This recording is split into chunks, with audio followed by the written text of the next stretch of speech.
우리 3부 예배에 나오신 여러분 주의 이름으로 환영합니다. 서로 인사할까요? 사랑합니다. 축복합니다. 오늘 우리 호세아서 이 말씀을 통해서 회복의 길이라는 말씀을 가지고 함께 말씀의 의뢰를 함께 나누기 원합니다. 강원도 석초시에 가면 설악동에 취향하우스라는 휴양관이 있습니다. 한경재 목사님, 영락교회를 심으셨던 한경재 목사님의 그 후가 취향이거든요. 그분의 뜻을 또 기리기 위해서 교계 지도자들이 함께 힘을 모아 세운 기념 수양관입니다. 그 기념관 현관에 가게 되면 그 한경재 목사님께서 친히 친필로 쓰신 현판이 하나 있는데 내가 어디 있느냐 이 말씀이 새겨져 있습니다. 에덴 동산에서 하나님의 낯을 피하여서 숨었던 아담과 하와에게 하나님께서 나타나셔서 그들에게 뭐라고 말씀하셨죠? 내가 어디 있느냐 이렇게 말씀하셨죠. 그 말씀을 그 마음 가운데 당신에게 주신 그 말씀으로 받으신 거예요. 그리고 평생 목회 좌우명으로 그 말씀을 삼으셨다고 합니다. 항상 목회를 하시면서 사역을 하시면서 항상 당신 자신에게 물으셨던 질문을 항상 물었다는 거죠. 내가 어디 있느냐? 우리가 인생을 살아가면서 내가 어디 있느냐 바로 이 질문을 끊임없이 던지며 살아가는 것은 그리스도인들에 있어서 매우 중요한 의미가 있습니다. 우리는 어떻습니까? 지금 믿음의 자리에 서야 할 믿음의 자리에 서 계십니까? 우리가 있어야 될 그 신앙의 본질 그 자리 가운데 서 있느냐 말입니다. 오늘 본문의 말씀은 북왕국 이스라엘 말기에 사역했던 호세아 선자의 바로 이 말씀을 오늘 본문 가운데 보고 있습니다. 호세아 선자가 하나님을 멀리 떠난 선택된 민족이었던 백성이었던 이스라엘 백성을 향해서 하나님께로 돌아가 그분 앞에서 살 것을 호소하는 내용이 오늘 본문의 말씀이죠. 아시는 것처럼 호세아 선자는 BC 750년 전에 여로보암 2세 때 사역했던 선자입니다. 여로보암 2세 때는요, 북이스라엘 나라가 굉장히 부강하고 부유하며 풍요로웠습니다. 남유도와의 관계도 굉장히 좋았고요. 그 나라가 튼튼했기 때문에 아수르도 그 나라를 함부로 넘볼 수 없었던 그런 상황 가운데 있었던 그 상황이었죠. 그 모든 건 경제적으로 안정되고 부강함을 누렸던 때입니다. 그러나 사실 영적으로 볼 때는요, 하나님을 향한 믿음의 정절과 신앙의 순전함을 잃어버리고 신앙이 형식화되어지고 의식화되어 버렸던 시대가 여로보암 2세 때의 어떤 시대였습니다. 이런 때 하나님께서는 호세아 선자를 통해서 그들을 향한 하나님의 사랑이 얼마나 큰 것인지 그것을 알게 하시고 하나님께로 돌아올 것을 호소하도록 만드셨던 것입니다. 오늘 본문의 말씀을 통해서 세 가지 영적 레슨을 함께 우리가 붙잡기 원하는데요. 첫 번째, 우리가 회복의 길, 첫 번째 우리가 따라할까요? 여호와께로 돌아가자. 여호와께로 돌아가는 것이 회복의 출발점이죠. 여러분 1절 말씀을 보도록 할까요? 시작. 우리가 여호와께로 돌아가자. 여호와께서 우리를 찢으셨으나 도로 낫게 하실 것이요 우리를 찢으셨으나 싸며 주실 것입니다. 선자는 우리가 여호와께로 돌아가자 그렇게 호소했습니다. 여호와께로 돌아가자 이 말씀은 어떤 의미입니까? 돌아가자라는 말 자체가 히브리어로 슈브라는 말이에요. 한번 따라할까요? 슈브라는 말 자체가 떠남과 향함을 동시에 가지고 있습니다. 그러니까 여러분 지금의 잘못된 모습이나 상태에서 완전히 떠나서 누구를 향해서 하나님께로 돌아갈 것을 호소하는 내용이 바로 우리가 여호와께로 돌아가자 이 말씀이죠. 모든 것의 회복의 출발점은요, 하나님께로 돌아갈 때 모든 것이 시작되었습니다. 모든 문제는 반면에 무엇이죠? 우리가 하나님을 떠남으로 말미암아 모든 문제가 발생되어지는 거예요. 여호와께로 돌아가면 본래 모습으로 회복될 수 있습니다. 여호와께로 돌아가자 이 말의 의미는 무엇이겠습니까? 하나님께로 돌아가자 이 말은 바로 회개하자라는 것입니다. 회개의 과정을 거쳐야 회복되는 것이죠. 만신창이가 된 이스라엘 백성들의 회복이 바로 이것이 가능하려면 회개의 과정을 거쳐야 하는 것입니다. 여호와께로 돌아가야 합니다. 회개가 없으면 회복될 수 없는 것입니다. 그러므로 우선적인 것은 무엇입니까? 여러분 마틴 로이드 존스 목사님이 쓴 그 부흥이라는 책을 보시게 되면 그 책은 굉장히 좋은 책이에요. 좀 어려운 책이긴 하지만 아마 우리 성도들이 다 일독을 해보았으면 좋겠습니다. 성경의 역사와 교회의 역사를 쭉 살펴보면서 진정으로 부흥이 어디서부터 출발하는가를 기록한 책이 바로 그 책이거든요. 부흥의 출발점은 항상 현재 자기 인식을, 자기 처지를, 상황을 인식하는 데서부터 출발한다. 그분은 그렇게 이야기하고 있습니다. 그러니까 나의 영적인 위치가 어떠한지를 먼저 인식해야 한다는 거예요.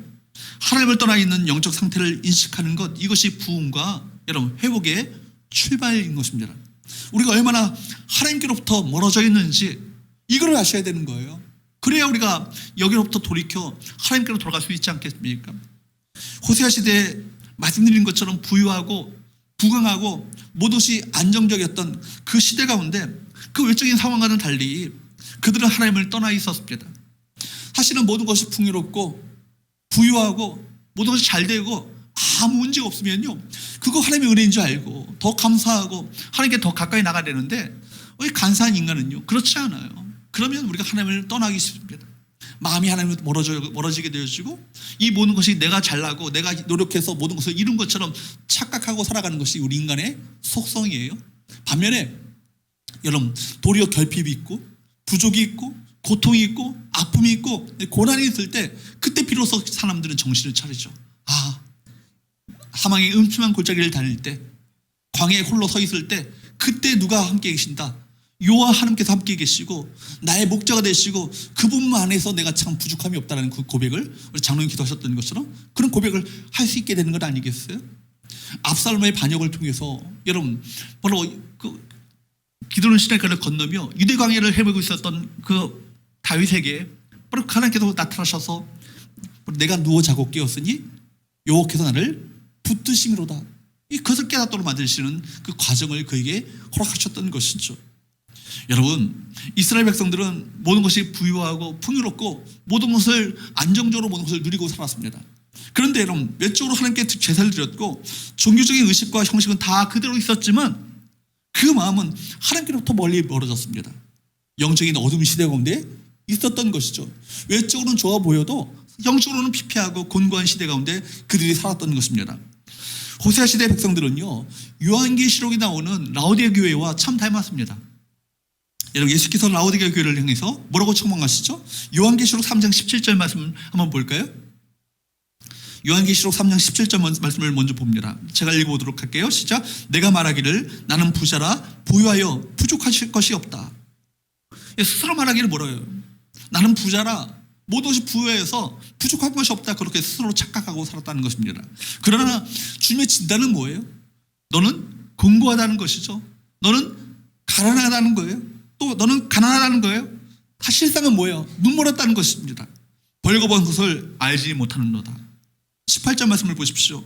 그래서 주께서 처방을 뭐라고 하십니까? 시작. 내가 너를 권하노니 내게서 불로 연단한 금을 사서 부유하게 하고 흰 옷을 사서 입어 벌거벗은 수치를 보이지 않게 하고 안약을 사서 눈에 발라 보게 하라. 부끄러운 모습으로 있으면서도 눈에 어두워져서 부끄러운 줄 모릅니다. 자신의 모습을 전혀 알지 못한다는 것, 이것이 심각한 문제 아니겠어요? 내가 잘하고 있다고 착각하는 것, 이것이 문제입니다. 그러나 여러분, 사실은 뭐예요? 예배에 빠지지 않고 헌금도 제대로 하고 있고 봉사도 하고 있기 때문에 자신에게는 문제가 없다고 생각하지만 이게 문제입니다. 병들었는데, 사실은 병들었는데 병든 것을 알지 못하는 거예요. 환자가요, 여러분, 치료가 언제부터 시작됩니까? 내가 병든 것을 깨닫는 데서부터 치료가 시작되는 거예요. 그렇죠? 내가 병이 들었다는 것을 아는 순간부터 여러분, 오히려 그 치료가 시작되어지고 회복이 시작되는 건 아니겠습니까? 그래야 처방을 줄 수 있고 치료할 수 있잖아요. 오히려 여러분, 골골하셨던 분들이 얼마까지 사셔요? 골골 80 그러잖아요. 왜냐하면 골골하면서 계속 그 병원을 드나들다 보니까 오히려 그 큰 병을 미리미리 알고 진단하며 고칠 수 있는 거예요. 그런데 평소에 건강하게 살던 분이 갑자기 급사합니다. 왜 그렇습니까? 이 병이 심각하게 병이 들었음에도 불구하고 병을 알지 못한 채 살게 되는 건 아니겠습니까? 여러분, 병이 들었는데 병든 것을 모르면 심각한 문제인 거예요. 라오디게 교회에 있어서 가장 심각한 것이 뭡니까? 눈이 멀었다는 것입니다. 나는 부자라 부유하여서 부족한 것이 없다, 그렇게 말합니다. 그들은 여러분, 다른 세상에 눈이 팔린 거예요. 완전히 눕는 것이 아닙니다. 영적인 것을 보지 못하는데 오히려 세상의 것에는 눈이 밝아 있어요. 이익과 안목의 적용에 눈이 밝습니다. 세상에 대해서 눈이 밝아서 돈 버는 일에는 열심을 냅니다. 그런데 영적인 것을 보지 못하죠. 하나님께로부터 마음이 멀리 떠나 있는 것입니다. 여러분, 예언자, 선지자의 역할은 뭡니까? 하나님의 마음을 백성들에게 전달하는 거예요. 하나님의 마음을 알아 그 마음을 하나님 바로 백성들에게 전달하는 역할을 하는 것이 바로 예언자의 선지자의 역할 아니겠습니까? 그래서 하나님께서는 호세로 하여금 하나님의 마음을 알도록 하셨습니다. 영적으로 세상을 향한 그들의 그 어떤 그들의 폐역이, 그들의 영적인 음란이 얼마나 이것이 무서웠고 이것이 얼마나 하나님의 마음을 아프게 하는지를 여러분 느끼도록 만드신 것이 하나님의 방법이었습니다. 그래서 호세는 고멜과 더불어서 결혼하라, 하나님께로부터 그렇게 말씀을 받습니다. 고멜이 어떤 사람입니까? 음란한 여인이에요. 여러분, 그 호세의 가정은요, 참 그 당시 이스라엘 백성들의 모습과 닮아 있습니다. 그 영적으로 어두운 시대를 잘 보여주고 있습니다. 여러분, 호세 안에 고멜은 음란한 여인이었고, 하나님께서는 호세아 선자에게 이 음란한 여인 고멜과 결혼하라, 그렇게 말씀하셨던 거예요. 정결하고 순결한 여인과 결혼해도 모자랄 판인데 이 음란한 여인과 더불어서 결혼하라. 근데 여러분, 호세아는 마음 가운데 나랑 결혼하면 그래도 선자, 내 명색이 선자이니까 선자는 결혼하면 그 과거에 보던 행태를 다 회개하고 이제는 경건하고 깨끗하게 순결하게 살 줄 알았어요. 그런데 여전히 그 음란한 행태를 버리지 못하는 겁니다. 여러분, 결혼한 이후에도 밖에 나가 다른 남자에 의해서 임신하고 돌아왔습니다. 기가 막힌 일들이 계속 일어났습니다. 이것이 이스라엘의 모습이었던 것이죠. 이스라엘 백성들은요, 스스로 자기들이 하나님을 잘 섬긴다고 착각했어요. 왜냐하면 하나님께 제사도 드렸고 번제도 드렸고 그들이 율법을 가르치는 일들이 계속 이루어졌기 때문에. 그러나 여러분, 하나님께서는 그들의 예배에 반응하지 않으셨습니다. 오히려 그들의 예배는 사실은 하나님과 상관없는 예배를 하나님께 드렸던 거예요. 호세아 6장 6절 말씀을 볼까요? 읽어보도록 합니다. 시작. 나는 인애를 원하고 제사를 원하지 아니하며 번제보다 하나님을 아는 것을 원하노라. 우리 하나님께서 제사를 원하지 않으시나요? 우리 하나님께서 번제를 원하지 않으시나요? 우리 하나님께서 예배를 원하지 않으시나요? 원하시죠. 여러분, 예배를 통해서, 그 제사를 통해서, 번제를 통해서 우리를 만나길 원하시고 그걸 기뻐하십니다. 그런데 여러분, 심각한 건 뭐예요? 예배의 본질이었던, 제사의 본질이었던, 번제의 본질이었던 인애가 빠지고 하나님을 아는 지식이 빠지고 하나님을 사랑하는 마음이 빠져버린 겁니다. 그저 형식적으로 의식적으로 잘 드리니까 제사를 잘 드린 것처럼, 예배를 잘 드린 것처럼 착각하고 있었던 것이죠. 여러분, 그 인애가 빠져버린 제사, 하나님을 아는 것이 빠져버린 그 예배가 무슨 소용이 있을까요? 여기서 하나님의 마음을 알 수 있습니다. 예배 행위 자체로 가지고 우리가 하나님을 만날 수 있는 것이 아니라는 거예요. 예배 가운데 여러분 몸뚱아리가 여러분 예배 자리에 나와 있다고 해서 우리 모두가 하나님을 만나는 것이 아니라는 것입니다. 몸뿐만 아니라 무엇도, 마음도 하나님께 드려져야 되지 않겠어요? 여러분, 우리 마음이 정말 하나님을 구하며 하나님을 알기를, 하나님을 더욱더 사랑하기를, 하나님만이 나의 인생의 전부가 되심을 고백하면서 내 모든 것을 주 앞에 다 드리기를 원하는 마음을 가지고 주 앞에 예배해야 그 예배 가운데 임재하시는 은혜를 우리 가운데 베풀어 주시지 않겠습니까? 여러분, 예배를 통해서 하나님을 만나고자 하는 심령으로 우리 모두가 서야 할 것입니다. 신자는 세상에서만 타락하는 것이 아니에요. 세상에서 나쁜 짓을 해서만 타락하는 것이 아닙니다. 예배 자리에서도 얼마든지 타락할 수 있습니다. 우리가 새벽마다 우리가 고린도전서를 묵상하고 있는데 고린도 교회의 어떤 그런 예배와 성찬의 모습이 도리어 죄의 자리가 되어지고 심판의 자리가 되어버린 것을 우리가 보고 있지 않습니까? 바울이 그걸 보면서 통탄하는 거예요. 그들이 그것이 무엇이 빠져버렸습니까? 하나님의 경외함이 없이 드려지는 예배, 하나님의 경외함이 없이 드려지는 성찬, 이것이 무슨 의미가 있냐는 것이죠. 너희가 죄를 먹고 심판을 마신다고 얘기하고 있습니다.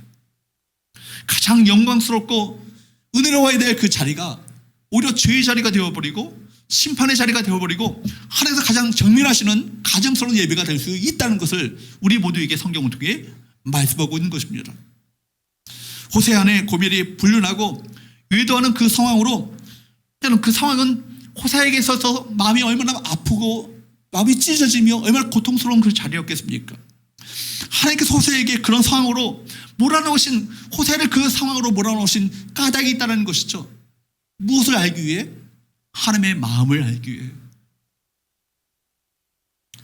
선자로서 하나님의 마음을 알아 이스라엘의 영적 상태에 대해서 피맺힌 외침을 가지고 호소하고 돌아오도록 외치도록 하기 위해서 그 상황으로 몰아넣으신 것입니다. 하나님께서는 의례적이고 형식적인 만남을 통해서 우리가 하나님 앞에 나아가는 것을 원하지 않으셔요. 우리 여호와께로 돌아오라 말씀하신 것은 형식적인 초대가 아니죠. 하나님께서는 이스라엘 백성들이 죄를 회개한 것으로 끝나지 않고 하나님과 더 깊은 관계를 맺기를 원하셨던 것입니다. 여러분, 하나님께서는 우리에게 사랑 넘치는 남편이 되십니다. 하나님께서는 뜨겁게 사랑하기 원하십니다. 하나님과 사랑을 나누고 하나님을 통해서 세상에 줄 수 없는 참된 만족을 누리기 원하시는 것이 아버지 하나님의 마음이에요.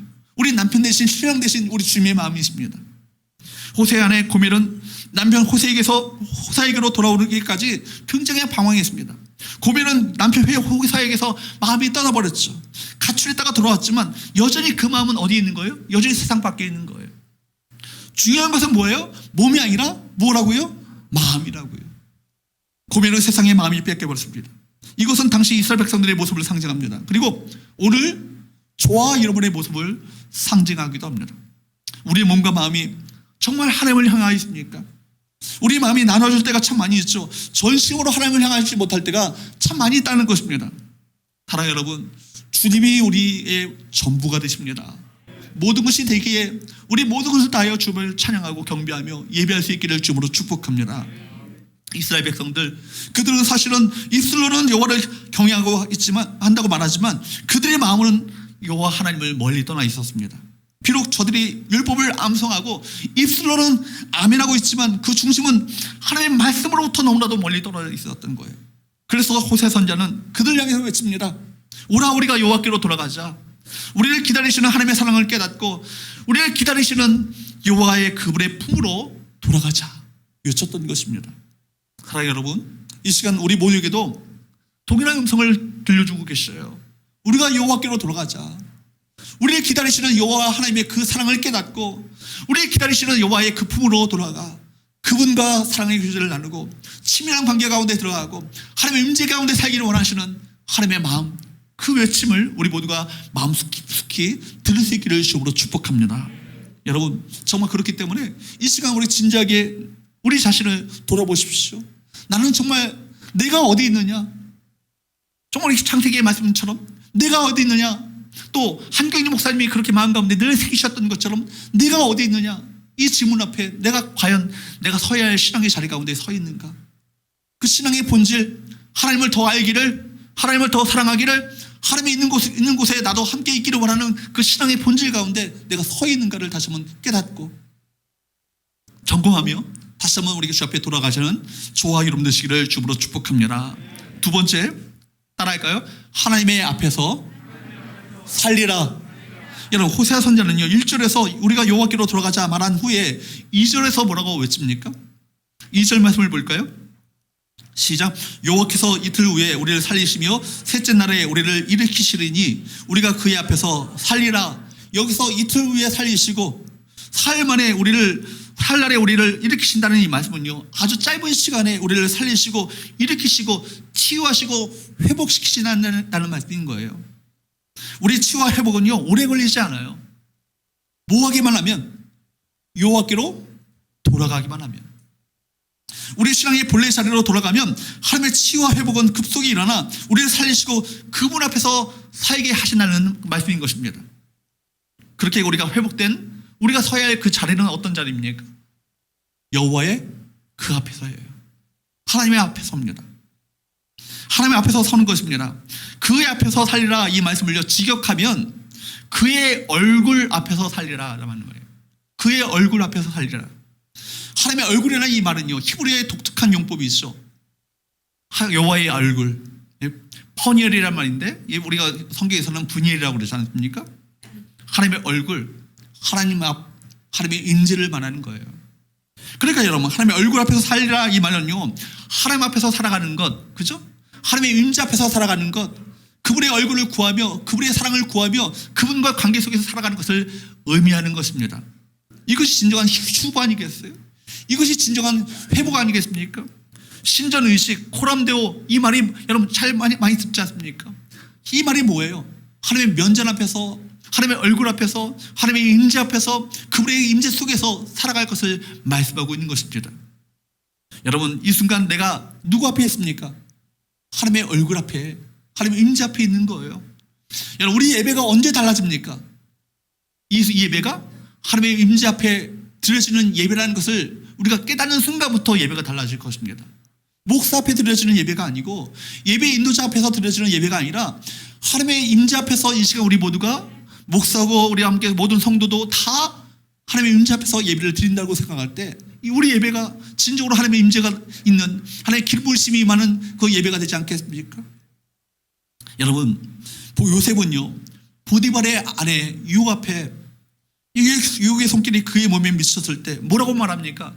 내가 어찌하여 이 큰 악을 행하여 하나님께 득죄하리요? 내가 하나님 앞에 범죄하리요? 하나님께 득죄하리요 말은 하나님 앞에서, 하나님의 얼굴 앞에서 내가 어떻게 범죄하리요, 이 얘기예요. 여러분, 유혹의 손길이 미치는 그 순간 보디발의 아내와 그 여자와 나밖에 없어. 아무도 없는 그 순간 아니겠습니까? 그러나 요셉은요, 그 순간에 누구와 함께 계셨다는 것을 인식하고 있는 거예요. 하나님께서 함께 그 순간에도 하나님께서 함께 하신다는 사실을 인식하고 있었던 것입니다. 지금 하나님의 목전에서 그분의 눈길 앞에서 내가 살고 있다는 생각을 갖고 있습니다.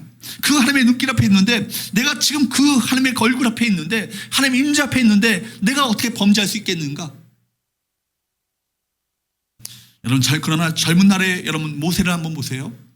모세는요, 애굽 사람을 쳐 죽일 때 출애굽기 말씀에 보면 좌우로 살펴 사람이 없음을 보고 그 애굽 사람을 쳐 죽여 모래에 감추니라, 이렇게 기록하고 있습니다. 좌우로 보고 사람이 없음을 보고, 그러나 거기에 사실은 이면에 무슨 말씀이 있어요? 거기에 그러나 하나님께서 계셨음에도 불구하고 그 사람을 쳐 죽여 모래에 감추니라. 아무도 없는 줄 알았죠. 그러나 여러분, 똑똑히 그것을 보시고 계셨고 알고 계셨고 그 가운데 함께 계셨던 분이 누구십니까? 하나님 아닙니까? 이 순간에 나를 보는 사람이 없다고 생각했기 때문에 그는 사람을 쳐 죽였습니다. 그 순간에 그는 하나님 앞에서 서지 않았던 것이죠. 지금 이스라엘의 문제가 뭡니까? 그리고 우리의 문제가 무엇입니까? 내가 어떤 일을 말하고 무엇을 행할 때마다 지금 하나님께서 하늘에서 나의 말을 들으시고 행동을 바라보고 계시다는 사실을 생각하지 않습니다. 하나님을 예배한다고 하는데, 하나님께 기도한다고 하는데, 은혜를 받다고 하는데, 그런데 우리가 하루하루를 하나님 앞에서 사는 데는 실패할 때가 참 많이 있죠. 우리 예배가, 우리 목장이, 우리 당회가, 우리 모임이 하나님 앞에서, 하나님의 얼굴 앞에서 하나님의 임재 없이 모인다면 그것은 실패하는 모임이 되고 말 것입니다. 저도 마찬가지입니다. 하나님 앞에 살지 못할 때가 많죠. 그런 날은 실패하는 날이고 마귀가 춤을 추는 날입니다. 마귀가 춤을 추고 마귀에게 패배하는 날입니다. 거짓과 불의가 우리 안에 들어오고 죄가 승리하는 날이죠. 그러므로 우리가 돌이켜 하나님께로 돌아가 하나님 임재 속에 거하며 그분의 임재 속에 살게 된다면 우리의 치유와 회복은 그리 멀지 않을 것입니다.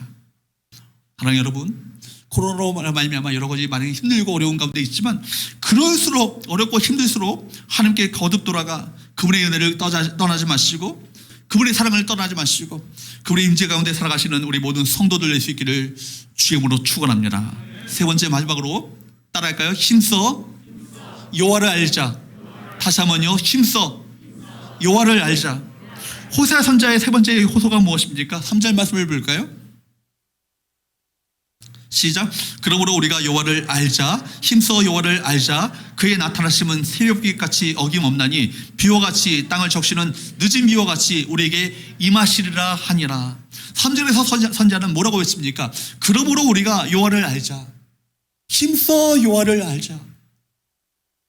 여러분, 우리가 하나님께 돌아가 그분 앞에서 그분의 은총과 사랑과 긍휼을 힘입고 그분의 선하심을 맛보고 그분 앞에서 살아가는 비결이 무엇입니까? 그것은 여호와 하나님을 참되게 알 때, 여호와 하나님을 참되게 알 때 진정한 회복의 역사가 일어나게 될 거예요. 여기서 주목할 것은 알자라는 말입니다. 알다, 여러분 많이 들어보셨을 거예요. 히브리어로 야다라는 말이에요. 야다라는 말은 어떤 세상을 어떤 지식적으로 정보적으로 아는 것을 의미하지 않습니다. 그것과의 인격적인 사귐과 관계 속에서, 사랑 속에서, 사랑의 관계 속에서 알아가는 것을 의미하죠. 그렇기 때문에 성경에서는 부부가 한 몸이 되어지는 것조차도 알다라는 말을 쓰고 있습니다. 이 야다라는 말을 쓰고 있어요. 체험적으로 아는 것을 말하죠. 그렇기 때문에 히브리어로 누구를 안다고 말한다면 직접 그 사람을 만나보고 사귀어보고 아는 것을 말합니다. 여러분, 심지어 부부가 동침한다고 할 때 이 말도 야다라는 말을 쓰고 있어요. 그렇기 때문에 선자가 우리가 힘써 여호와를 알자라고 할 때 바로 그런 인격적인 사귐의 교제, 사랑 속에서 실제적으로 하나님을 알자라고 말하고 있는 것입니다. 구체적으로 그분을 체험하며 체험적으로 깊이 알아가는 것을 의미하는 것이죠. 이스라엘 백성들은요, 그동안 하나님을 안다라고 착각하고 살았습니다. 수많은 하나님의 말씀을 들으면서 하나님을 안다라고 생각했습니다. 또 수많은 번제를 드리고 제사를 드리면서 하나님을 안다라고 착각했습니다. 어려서부터 부모로부터 조상들로부터 하나님에 대해서 많이 들었습니다. 그들이 하나님께서 지난날 그들의 조상들을 어떻게 구원하셨고, 어떻게 애굽에서 인도하셨고, 가나안 땅에 들어가게 하셨으며 어떻게 역사하셨는지 얼마나 많이 들었겠어요. 그러나 여러분, 그것은 살아있는 지식이 아니었고 생명을 주시는 지식이 아니었습니다. 그들 속에는 하나님과의 진정한 만남이 없었던 것이죠. 하나님의 사랑을 진정으로 깨닫는 것이 없었습니다. 그분 앞에서 그분의 사랑과 은혜의 은총을 경험하면서 그분에 대한 사랑과 감사로 살아가는 그것이 그들 가운데 존재하지 않았던 것입니다. 그래서 호세아 4장 6절에서 하나님께서는 이렇게 탄식하십니다. 호세아 4장 6절 말씀을 볼까요? 내 백성이 무엇이 없음으로 망하노라. 지식이 없음으로 망하노라. 여러분, 여기 보십시오. 여기 지식은 뭘 말합니까? 하나님을 아는 지식을 말하는 거예요. 하나님과의 깊은 관계 속에서 맺어지는, 얻게 되어지는 그 생생한 살아있는 지식을 말하는 것이죠. 하나님에 대해서 아는 지식이 아니라 하나님을 인격적으로 만남과 체험 속에서 겪게 되어지는, 알게 되어지는 그 만남을 통해 얻게 되어지는 그 지식, 이거 없으면 망하게 되는 거예요. 필립 얀시가 쓴 뜻밖의 장소에서 만난 하나님이라는 그 책이 있습니다. 그 책에 보면 실화를 하나 이야기하고 있는데, 스페인 선원들이 대서양을 건너서 남미 대륙에 도착했을 때 일어났던 그 그가 예를 들고 있습니다. 스페인 선원들이 돛배를 탔던 그 돛배가 아마존강 상류에 도착하게 되었습니다. 아마존강이 얼마나 큰 강이에요. 큰 강이다 보니까 강폭이 너무나 컸기 때문에 선원들은 아직도 대서양 한복판에 있는 줄 알았어요. 그때 선원 중에 여러 사람이 죽었습니다. 죽음의 원인이 뭔지 아십니까? 물이 없어서 갈증으로 죽었어요. 여러분, 그들은 아직도 짠 바닷물 위에 있는 줄만 알았습니다. 그렇기 때문에 물을 떠서 마실 생각을 하지 못했던 거예요. 세상에서 가장 깨끗하고 풍부한 생수의 한복판 가운데 있었음에도 불구하고 바다물에 대해서 최고의 지식을 자랑했던 스페인 선원이었지만 정작 바다와 물에 대한 무지 때문에 그들이 죽고 말았습니다. 이 얘기는 우리가 모든 것을 안다고 생각하지만 실제로는 가장 기본적인 지식을 알지 못하는 그 현실을 교훈해주는 말씀 아니겠습니까? 우리에게 필요한 것은 지식적으로 하나님을 아는 것이 아니에요. 하나님이 세상을 창조하시고 우리를 그리스도 예수 안에서 우리를 인도하신다, 이 사실 세례교인이면 다 합니다. 그리고 여러분, 우리가 신앙 고백, 오늘 예배를 통해서 신앙 고백을 했잖아요. 우리가 무엇을 믿는가를 우리가 함께 고백하지 않았습니까? 전능한 사천지를 만드신 하나님 아버지를 내가 믿습니다. 그의 아들 우리 주 예수 그리스도를 믿습니다. 이러고 다 우리가 고백했습니다. 기독교에 믿는 교리 다 알아요. 그러나 여러분, 그것이 지식적으로만 알 때 우리의 삶은 변하지 않습니다. 인간은 그렇게 쉽게 변하지 않아요. 내 입술로 고백하는 그 하나님의 인자와 보호와 거룩함과 사랑을 내가 직접 체험하고 직접 그 사랑을 직면하고 만나고 경험해야 그 하나님이, 성경의 하나님이 과연 나의 하나님이 되시는구나, 그 하나님을 만나게 되는 건 아니겠습니까? 그리고 그래야 그 하나님이 나의 하나님이 되시고 내가 변화되어지고 우리가 매일매일 그분의 임재 속에서 그분을 즐거워하며 살게 되는 것입니다. 여러분, 형 에사의 위협을 피해서 여러분, 야곱이 자기의 집 브엘세바를 떠납니다. 3일 길을 떠나다 보니까 그가 이룬 곳이 루스라는 광야예요. 광야가 어떤 곳이에요? 아무것도 없는 곳이에요. 정말 고독과 절망의 그 장소 아니겠습니까? 그 밤에 야곱이요, 그 고독과 절망의 눈물을 흘리면서 그 돌을 하나 가져다가 베개로 삼고 잠이 듭니다. 그 돌에는 야곱의 그 최한의 눈물이 막 흘러내렸을 거예요. 눈물 자국이 그 절망의 탄식의 그 눈물 자국이 그 베개 돌에 아마 오래 있었을 것입니다. 그런데 여러분 보십시오. 그 밤에 하나님께서 그에게 뭘 보여주시죠?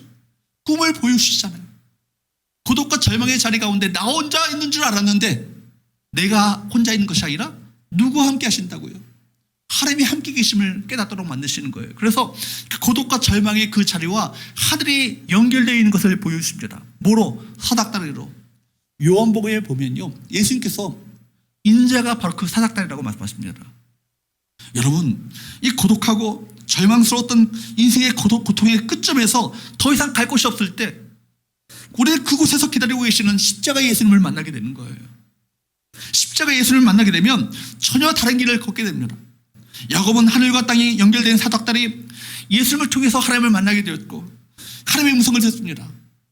보십시오. 야곱이 얼마나 어려서부터 수많이 정말 부모로부터 이삭과 리브가로부터 얼마나 수많은 하나님에 대한 그 지식을 들었겠습니까?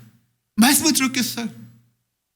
그랬던 야곱이 루스 광야에서 비로소 하나님을 만나게 되니까 그 절망의 그 광야의 그 고독한 그 광야에 정말 어떻게 고난의 극치 가운데 하나님을 만나게 되어지니까 그 자리에서 일어나 감격과 감사의 눈물을 흘리면서 두렵도다 이곳이요 이는 하나님의 전이요 하늘의 문이로다 그렇게 고백합니다.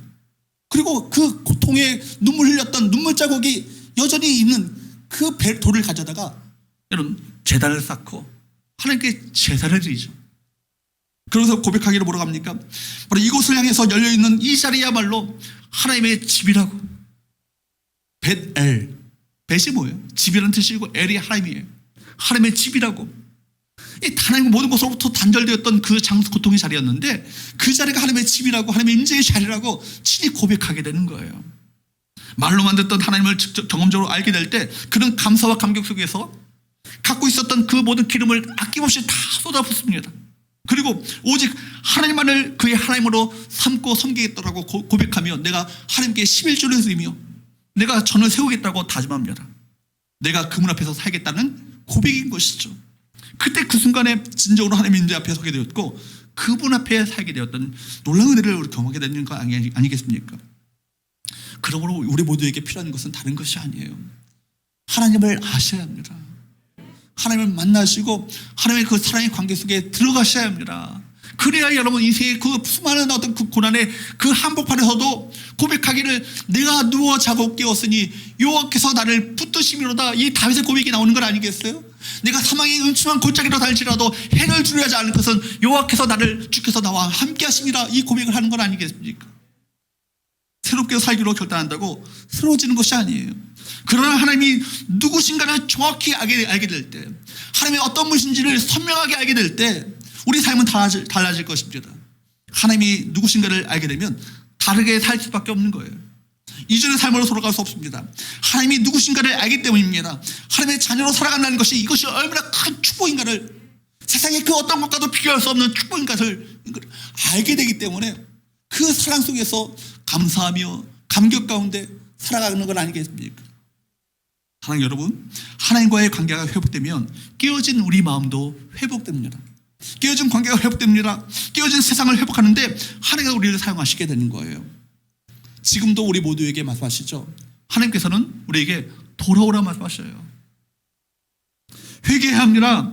죄에 대해 무뎌져서 죄를 인식하지 못하고 살았던 것을 회개하고 하나님께로 돌이켜야 할 줄 믿습니다. 하나님과의 관계가 회복되어서 하나님과의 친밀함을 나누게 되면 우리가 하나님을 더욱더 깊이 있게 긴밀하게 알게 되는 거예요. 하나님을 누구인가를 알수록 하나님의 광대하심 안에서 우리가 참된 만족을 세상에서 만날 수 없는 참된 만족을 누리게 될 것입니다. 여러분 모든 것이 회복되어지는 놀라운 은혜를 우리가 경험하게 되는 거예요. 여러분 부탁드리는 것은 형식적인 예배 드리지 마십시오. 그거 아무 의미가 없습니다. 여러분 형식적으로 몸만 앉아있는 그 예배 무슨 의미가 있겠어요? 여러분의 마음을 드리지 않는 예배 무슨 의미가 있겠어요? 오늘 말씀하시잖아요. 내가 인애를 원하고 제사를 원하지 않고 하나님을 아는 지식을 원하고 내가 번제를 원하지 않는다. 하나님께서는 진정으로 우리가 주님을 알기를 원하십니다. 우리가 깊이 교제하기 원하셔요. 하나님의 임재 안에서 즐거워하기를 원하십니다. 하나님의 자녀됨을 확인하며 그 하나님의 그 자녀됨의 그 정체성 속에서 이 세상을 이겨나가는 승리하는 하나님의 자녀들로 서기를 원하시는 것이 아버지 하나님의 마음이세요. 말씀을 정리하겠습니다. 그러므로 여러분, 회복의 길은 다른 것이 아니에요. 첫 번째, 우리가 어떻게 해야 합니까? 여호와께로 돌아가셔야 합니다. 두 번째, 그분 앞에서 사셔야 합니다. 그리고 세 번째, 우리가 힘써 여호와를 아셔야 합니다. 몇 주간 우리 회복에 대한 말씀을 전하려고 합니다. 코로나 상황으로 인해서 온라인으로 예배드리고 사역이 모든 것이 다 멈춰짐으로 말미암아 우리가 저 자신부터 그런 것 같아요. 하나님께로부터 멀어지지 않았는지. 회복의 메시지로 우리 서원교회가 다시금 하나님께로 더 돌아가는 이번 계기가 될 수 있기를 간절히 소원합니다. 그래서 우리가 더 주님 앞으로 가까이 나가 이전보다 더욱더 주님을 섬기는, 아름답게 주님 앞에 섬기는 믿음의 사람들로 세워지는 귀한 역사가 우리 가운데 있게 되기를 주님으로 축복합니다. 여러분, 우리가 더욱더 하나님을 알기를 원하십시오. 우리가 더욱더 하나님을 사랑하기를 구하십시오. 하나님이 계신 그곳에 나도 함께 있기를 원하는 그 마음을 가지고 주님을 섬기고 주 앞에 동행하는, 주님과 동행하는 우리 복된 성도들 될 수 있기를 주님으로 축복합니다. 기도하겠습니다.